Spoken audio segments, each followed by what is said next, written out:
यहाँ जो नवाज शरीफ के नाम पे आया उसको रिकॉर्ड लीड मिलती गई। ये इंशाल्लाह हल्का मरियम नवाज शरीफ साहबा का किला साबित होगा। उनको रिकॉर्ड लीड से इंशाल्लाह हम यहाँ से एमएनए बनवाएंगे। इस सदी का ये 5वां इलेक्शन है।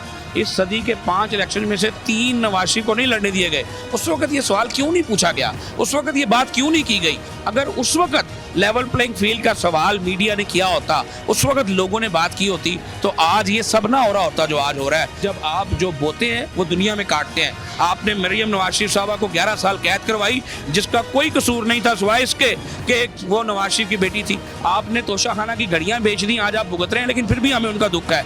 आप 190 मिलियन पाउंड खा गए, उसका नतीजा भुगत रहे हैं, लेकिन फिर भी हमें उसका दुख है। इमरान खान साहब को जिस तरह वो हमेशा यू टर्न लेते हैं, एक बड़ा यू टर्न लेना चाहिए और कौम को कहना चाहिए कि मैंने लोगों पे गलत इल्जामात लगाए थे, मेरे पास कोई सबूत नहीं था। हमारे साथ मौजूद है ख्वाजा इमरान नज़ीर साहब, जो कि मुस्लिम लीग नून के एक सीनियर रहनुमा हैं। आइए उनसे पूछते हैं कि उनकी आज की जो कैंपेन है और कॉर्नर मीटिंग्स हैं वो कैसी चल रही हैं। बहुत थैंक यू सो मच। अल्लाह का शुक्र है जी, ये वो हल्के हैं जहाँ पर अल्हम्दुलिल्लाह मियां नवाज शरीफ साहब का प्यार बोलता है। जिस हल्के में आप खड़ी हैं जो NA 119 है और मेरी PP 150 है, यहाँ से मखदूम जावेद हाशमी साहब मुशर्रफ के इरा में उनको जेल में थे और उन्होंने सिर्फ अपना परफॉर्मा फॉर्म पे साइन किए थे। ना कोई कैंपेन की थी, ना कोई तकरीर की थी, ना कोई रुपया खर्चा था।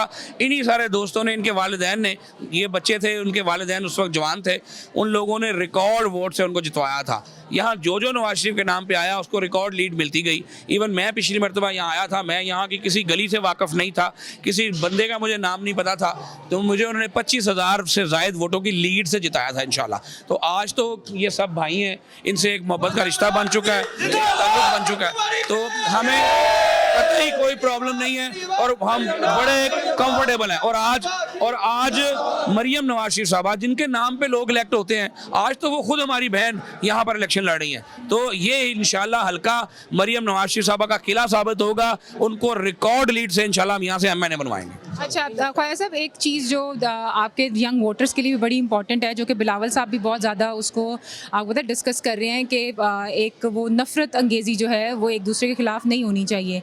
तो 2018 में नवाज शरीफ साहब के ख़िलाफ़ केसेस बने थे, वो इलेक्शन से पहले जेल में थे। अब इमरान खान साहब को भी आज भी जो है एक तोशाखाना केस में सज़ा हुई है, वो भी अंदर है। तो आपको लगता है कि लेवल प्लेइंग फील्ड जो है वो सबको मिल रही है? देखिए, मुझे लेवल प्लेइंग फील्ड की जब बात की जाती है तो मुझे बड़ा दुख इस बात पे होता है।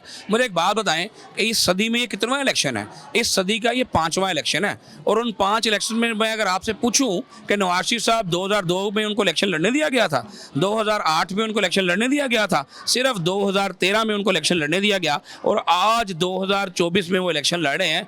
इस सदी के 5 इलेक्शन में से 3 नवाज शरीफ को नहीं लड़ने दिए गए। उस वक्त ये सवाल क्यों नहीं पूछा गया? उस वक्त ये बात क्यों नहीं की गई? अगर उस वक्त लेवल प्लेइंग फील्ड का सवाल मीडिया ने किया होता, उस वक्त लोगों ने बात की होती, तो आज ये सब ना हो रहा होता जो आज हो रहा है। मैं पॉलिटिकल वर्कर हूँ, मुझे किसी सियासी लीडर के नाअहल होने पे खुशी नहीं होती, मुझे किसी सियासी लीडर की सज़ा पे खुशी नहीं होती। सियासी लीडर का एहतसाब अवाम के वोट से होना चाहिए। लेकिन ये सब किसने किया? ये नफरत का बीज जिसकी बिलावल साहब बात कर रहे हैं, जिसकी आप बात कर रही हैं, ये किसने बोया?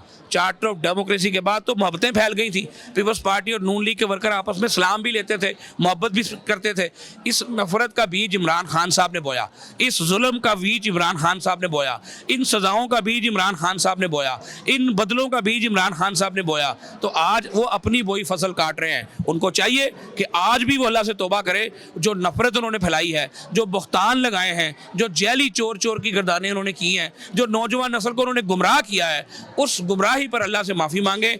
मेरी आज भी उनके लिए दुआ है कि अल्लाह उनको हिदायत भी दे और उनके ऊपर आसानी भी आए। लेकिन आज जब आप जो बोते हैं वो दुनिया में काटते हैं। आपने मरियम नवाज शरीफ साहबा को 11 साल कैद करवाई जिसका कोई कसूर नहीं था सिवाय इसके कि वो नवाज शरीफ की बेटी थी। आज पिंकी पीरनी के ऊपर बात करने वाले, उसकी मासूमियत की सदा उठाने वालों को उस वक्त मरियम नवाज की मासूमियत नज़र नहीं आई थी, अब्बास शरीफ के बेटे की मासूमियत नज़र नहीं आई थी, खदीजा की और दूसरी बहनों की मासूमियत नज़र नहीं आई थी।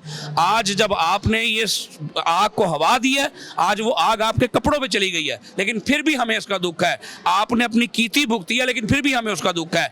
आपने तोशाखाना की घड़ियां बेच दी, आज आप भुगत रहे हैं, लेकिन फिर भी हमें उनका दुख है। आप 190 मिलियन पाउंड खा गए, उसका नतीजा भुगत रहे हैं, लेकिन फिर भी हमें उसका दुख दुख है। हम नहीं चाहते कि मुस्तकबिल में किसी सियासी क़यादत के साथ ऐसा हो। तो आज अभी इसी वक्त इमरान खान साहब को, जिस तरह वो हमेशा यू टर्न लेते हैं, एक बड़ा यू टर्न लेना चाहिए और कौम को कहना चाहिए कि मैंने लोगों पे गलत इल्ज़ामात लगाए थे, मेरे पास कोई सबूत नहीं था, मैंने चोरी की गर्दान की थी, मेरे पास कोई सबूत नहीं था, तो मैं आज से अपने अमल को दुरुस्त करता हूँ। तो मुझे यकीन है कि उनके मामला भी आसान हो जाएंगे और अल्लाह की ज़ात भी उनको माफ़ कर देगी। फायद साहब प्लीज़ बताइएगा कि 8 फरवरी का क्या प्लान है और इलेक्शन के बाद की क्या स्ट्रैटेजी आपने फाइनल की हुई है? देखिए 8 फरवरी का प्लान तो सिंपल सा है कि इंशाल्लाह एक एक डोर नॉक करेंगे, अपने वोटर को निकालेंगे और इंशाल्लाह ताला मरियम नवाज शरीफ साहबा को फकीदुल मिसाल कामयाबी दिलाएंगे।